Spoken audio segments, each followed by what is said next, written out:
ಇಂದಿನ ವಿಶೇಷ ಕರುನಾಡು ಲಕ್ಷ್ಮಿಯರಿಗೆ ಗೃಹಲಕ್ಷ್ಮಿ ಮತ್ತು ಗೃಹಜ್ಯೋತಿ ಬಗೆಗಿನ ಮಾಹಿತಿ ನಿಮಗಾಗಿ ನಾನು ನಿಮ್ಮ ಪದ್ಮ. ಗೃಹಲಕ್ಷ್ಮಿ ನಿಲ್ಲುತ್ತಂತೆ, ಕರೆಂಟ್ ಫ್ರೀ ನಿಲ್ಲಿಸ್ತಾರಂತೆ ಎಂಬ ಈ ಎಲ್ಲ ಗೊಂದಲಗಳಿಗೆ ಈಗ ಸ್ಪಷ್ಟ ಉತ್ತರ ಸಿಕ್ಕಿದೆ.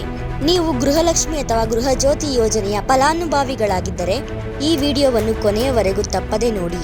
ಜುಲೈ 1ರಿಂದ ರಾಜ್ಯ ಸರ್ಕಾರ ಫಲಾನುಭವಿಗಳ ಮನೆಗಳ ಪರಿಶೀಲನೆ ಆರಂಭಿಸಿದೆ. ಎಸ್ಕಾಂ, ಮೆಸ್ಕಾಂ, ಜೆಸ್ಕಾಂ ಮತ್ತು ಸೆಸ್ಕ್ ಸಿಬ್ಬಂದಿ ಹಾಗೂ ಅಧಿಕಾರಿಗಳು ನಿಮ್ಮ ಮನೆಗೆ ಬಂದು ದಾಖಲೆಗಳನ್ನು ಪರಿಶೀಲಿಸುತ್ತಾರೆ.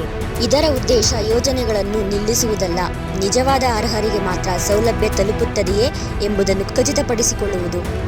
ಪರಿಶೀಲನೆ ವೇಳೆ ನಿಮ್ಮ ಹೆಸರು, ವಿಳಾಸ, ವಿದ್ಯುತ್ ಸಂಪರ್ಕ ಹಾಗೂ ಫಲಾನುಭವಿಯ ವಿವರಗಳನ್ನು ಮೊಬೈಲ್ ಆ್ಯಪ್ನಲ್ಲಿ ದಾಖಲಿಸಲಾಗುತ್ತದೆ. ಅಗತ್ಯವಿದ್ದರೆ ಘೋಷಣಾ ಪತ್ರಕ್ಕೂ ಸಹಿ ಪಡೆಯಬಹುದು.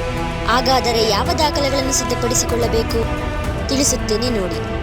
ಆಧಾರ್ ಕಾರ್ಡ್, ಮತದಾರರ ಗುರುತಿನ ಚೀಟಿ, ರೇಷನ್ ಕಾರ್ಡ್, ಪಾಸ್ಪೋರ್ಟ್ ಅಳತೆಯ ಭಾವಚಿತ್ರ, ಪ್ಯಾನ್ ಕಾರ್ಡ್, ಬಾಡಿಗೆ ಮನೆಯಾದರೆ ಬಾಡಿಗೆ ಒಪ್ಪಂದದ ಪತ್ರ, ಜಾತಿ ಪ್ರಮಾಣ ಪತ್ರ.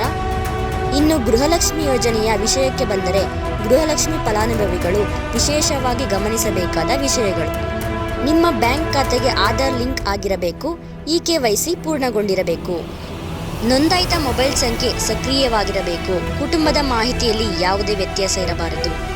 ಮೊದಲ ಹಂತದಲ್ಲಿ ಈ ಸೇವಾ ಕೇಂದ್ರ, ಪೋಸ್ಟ್ ಆಫೀಸ್, ಬೆಂಗಳೂರು 1, ಕರ್ನಾಟಕ 1, ಗ್ರಾಮ 1 ಹಾಗೂ ಪಂಚಾಯಿತಿ ಕೇಂದ್ರಗಳಲ್ಲಿ ದಾಖಲೆ ಪರಿಶೀಲನೆ ನಡೆಯಲಿದೆ. ನಂತರ ಅಧಿಕಾರಿಗಳು ಮನೆಗೆ ಭೇಟಿ ನೀಡಲಿದ್ದಾರೆ. ಇತ್ತೀಚಿನ ಸಚಿವ ಸಂಪುಟ ಸಭೆಯಲ್ಲೂ ಗ್ಯಾರಂಟಿ ಯೋಜನೆಗಳ ಪರಿಶೀಲನೆ ಕುರಿತು ಚರ್ಚೆ ನಡೆದಿದ್ದು, ಕೆಲವು ಹೊಸ ಮಾರ್ಗಸೂಚಿಗಳು ಬರಬಹುದಾದರೂ ಸರ್ಕಾರದಿಂದ ಅಧಿಕೃತ ಆದೇಶ ಬರುವವರೆಗೂ ಯಾವುದೇ ವದಂತಿಗಳನ್ನು ನಂಬಬೇಡಿ. ನೀವು ಈಗ ಮಾಡಬೇಕಾದದ್ದು ಏನು? ನಿಮ್ಮ ಎಲ್ಲ ದಾಖಲೆಗಳನ್ನು ಸಿದ್ಧವಾಗಿಟ್ಟುಕೊಳ್ಳಿ. ಬ್ಯಾಂಕ್ ಖಾತೆ, ಆಧಾರ್, ಮೊಬೈಲ್ ಸಂಖ್ಯೆ ಹಾಗೂ ರೇಷನ್ ಕಾರ್ಡ್ ಮಾಹಿತಿಯನ್ನು ಪರಿಶೀಲಿಸಿಕೊಳ್ಳಿ. ಅಧಿಕಾರಿಗಳು ಬಂದಾಗ ಅಗತ್ಯ ಸಹಕಾರ ನೀಡಿ. ಒಂದು ಪ್ರಮುಖ ಎಚ್ಚರಿಕೆ: ಯಾವುದೇ ಸರ್ಕಾರಿ ಅಧಿಕಾರಿಯು ನಿಮ್ಮ ATM ಪಿನ್, OTP ಅಥವಾ ಬ್ಯಾಂಕ್ ಪಾಸ್ವರ್ಡ್ ಕೇಳುವುದಿಲ್ಲ. ಯಾರಾದರೂ ಕೇಳಿದರೆ ಕೂಡಲೇ ಎಚ್ಚರವಾಗಿ ಸಂಬಂಧಪಟ್ಟ ಇಲಾಖೆಗೆ ದೂರು ನೀಡಿ. ಈ ಮಾಹಿತಿ ಪ್ರತಿಯೊಬ್ಬ ಸರ್ಕಾರಿ ಗ್ಯಾರಂಟಿ ಯೋಜನೆ ಫಲಾನುಭವಿಗೂ ತಲುಪಬೇಕು. ಆದ್ದರಿಂದ ಈ ವಿಡಿಯೋವನ್ನು ನಿಮ್ಮ ಕುಟುಂಬ ಮತ್ತು ಸ್ನೇಹಿತರೊಂದಿಗೆ ಹಂಚಿಕೊಳ್ಳಿ.